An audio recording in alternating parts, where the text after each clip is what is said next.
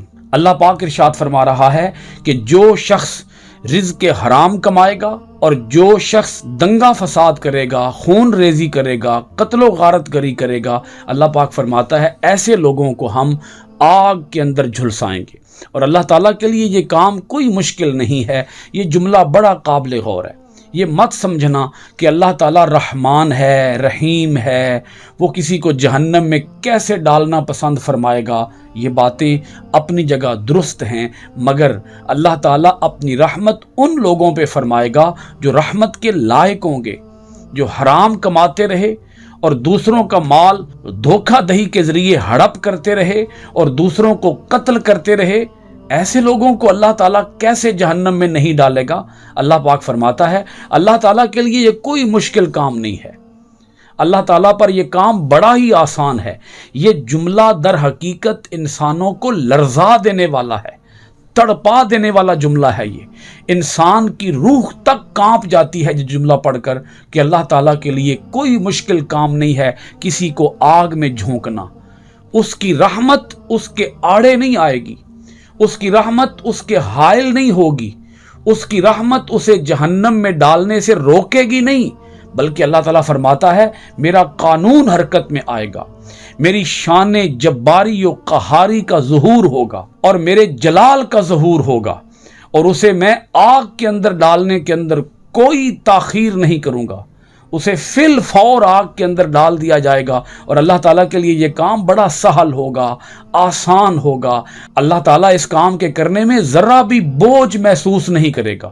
اللہ کے لیے یہ کام بڑا آسان ہے، کسی کو آگ میں ڈالنا اور کسی کو جہنم کے عذاب کے اندر مبتلا کرنا۔ اللہ تعالیٰ ہمیں اپنے احکام کو غور و خوض کے ساتھ پڑھنے، سمجھنے، اس پر عمل پیرا ہونے اور قرآن کے آفاقی پیغام کو دنیا کے کونے کونے میں عام کرنے کی توفیقات خیر عطا فرمائے۔ آپ سب حضرات کا بہت شکریہ۔ السلام علیکم ورحمۃ اللہ وبرکاتہ۔